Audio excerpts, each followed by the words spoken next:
ابو جال نے جب اعلان کیا نا جو حضور کو شہید کرے گا تو اسے 100 سرخ اونٹ دیے جائیں گے، حضرت فضالہ بن عمیر ایک صحابی ہیں، کہتے ہیں میں عورتوں کا معاذ اللہ بڑا رسیہ تھا، تو کہتے ہیں میں خنجر بغل میں دبا کے نا تو طواف کعبہ کرنے چلا گیا۔ کہتے ہیں وہاں جب میں پہنچا تو میں نے دیکھا حضور بھی طواف کر رہے ہیں، تو نبی کریم نے مجھے دیکھتے ہی حضور میرے قریب آئے اور مجھے نہیں بتانا پڑا، حضور فرمانے لگے تیرا نام فضالہ ہے؟ میں نے کہا ہاں۔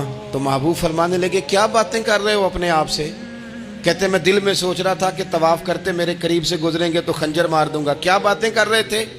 فضالہ کہتے ہیں میں تو جب آیا تھا تو ایک بی بی سے مل کے آیا تھا، میں نے کہا تھا کہ میں آج بڑی رقم لے کے آؤں گا اور معاذ اللہ تیرے پاس رات گزاروں گا۔ کہتے ہیں میں تو اس سے بات کر کے آیا تھا۔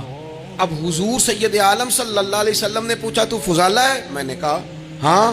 کیا باتیں کر رہے تھے اپنے آپ سے؟ میں نے جھوٹ بولا، میں نے کہا جی وہ تو میں تو ذکر کر رہا تھا اپنے دل میں۔ کہتے ہیں حضور مسکرائے اور مسکرا کے فرمانے لگے چل چھوڑ، جس کام آیا تھا وہ کرتا کیوں نہیں؟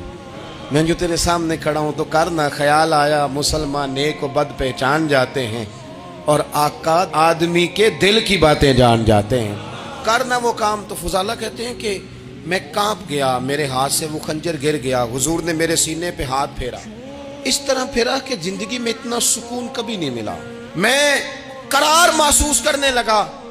کہتے ہیں حضور فرمانے لگے کیا وہ وقت نہیں آیا کہ تو کلمہ پڑھ جائے؟ کہتے ہیں میں نے فوراً کہا حضور آ گیا ہے وقت، پڑھائیں مجھے کلمہ۔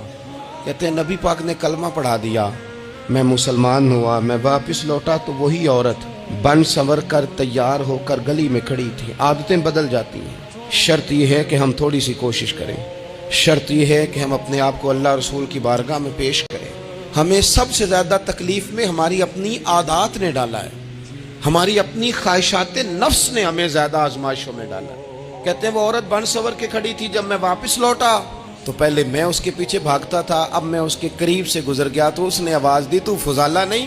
کہتے ہیں میری جھکی ہوئی گردن، میں سر نہیں اٹھاتا، مجھے کہنے لگی تو وہ نہیں ہے جو فضالہ ہے؟ میں نے کہا ہوں میں فضالہ، پر وہ والا نہیں جو تجھے ملا کرتا تھا۔ کہا تو اب کون ہے؟ کہنے لگے میرا ٹائٹل بدل گیا ہے، میرا تعارف بدل گیا ہے، اب میں رسول کائنات کا غلام ہو گیا ہوں، اب لوگ مجھے مسلمان کہتے ہیں، اب میری نگاہوں میں جچتا نہیں کوئی، جیسے میرے محبوب ہیں ایسا نہیں کوئی۔ کہتے ہیں بدل گئی عادت، میں وہی ہوں پر میرا لہجہ میرا مزاج ہی بدل گیا۔